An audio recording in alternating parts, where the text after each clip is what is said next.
చాక్లెట్లలో గంజాయిని సరఫరా చేయడం కలకలం రేపుతోంది. పిల్లలు ఇష్టంగా తినే చాక్లెట్లలో గంజాయిని సరఫరా చేస్తుండటంతో పోలీసులు అప్రమత్తమయ్యారు. గంజాయిని సరఫరా చేస్తున్న వైద్యుడు మహమ్మద్ సుజాత్ అలీఖాన్ను రాచకొండ ఎస్ఓటీ పోలీసులు అరెస్ట్ చేశారు. ఈ గంజాయి రాకెట్ గుట్టురట్టు చేశారు.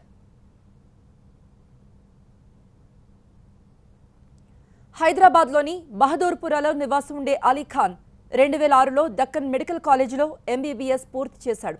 ఆ తర్వాత నిమ్స్ ఆసుపత్రిలో పరిశోధన సమన్వయకర్తగా విధులు నిర్వహించాడు. అదే సమయంలో మత్తుమందుకు అలవాటు పడ్డాడు. 2014 వరకు నిమ్స్లో పనిచేసిన అలీఖాన్ ఆ తర్వాత ఉద్యోగం వదిలేసి బయటకొచ్చాడు. బహదూర్పురాలో ఫిట్నెస్ కంట్రోలర్గా సలహాలిస్తానంటూ ప్రకటించుకున్నాడు. అయితే అనుకున్న ఆదాయం రాలేదు. దీంతో మత్తుమందుకు బానిసైన అతనికి గంజాయి కొనేందుకు కూడా డబ్బులు లేకుండా పోయాయి. దీంతో 6 నెలల క్రితం గంజాయి ఎలా తయారు చేస్తారో యూట్యూబ్లో చూసి తయారు చేయటం ప్రారంభించాడు. యూట్యూబ్లో చూసి కోకో పౌడర్, గంజాయి మిశ్రమాన్ని చాక్లెట్లు, కేకుల మాదిరిగా తయారు చేశాడు. ఆ తర్వాత వాటిని ఫ్రిడ్జ్లో పెట్టి అవి గట్టిపడ్డాక ప్లాస్టిక్ కప్పులు, తగరం కాగితాల్లో వాటిని ప్యాక్ చేశాడు.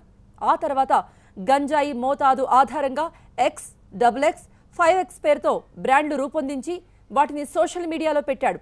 బీడ్స్ పేరుతో ఇన్స్టాగ్రామ్లో వీటికి సంబంధించిన ఫోటోలను కూడా పోస్ట్ చేసి కావాల్సిన వారికి కొరియర్ ద్వారా వీటిని సరఫరా చేస్తున్నాడు అలీఖాన్.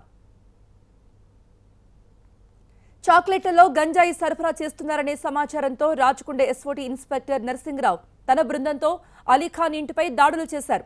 అతని ఇంటి దగ్గర ఉన్న చాక్లెట్ కప్పులు, సెల్ ఫోన్, 12,500 రూపాయల నగదు, ల్యాప్టాప్, 2 వీలర్ను స్వాధీనం చేసుకున్నారు.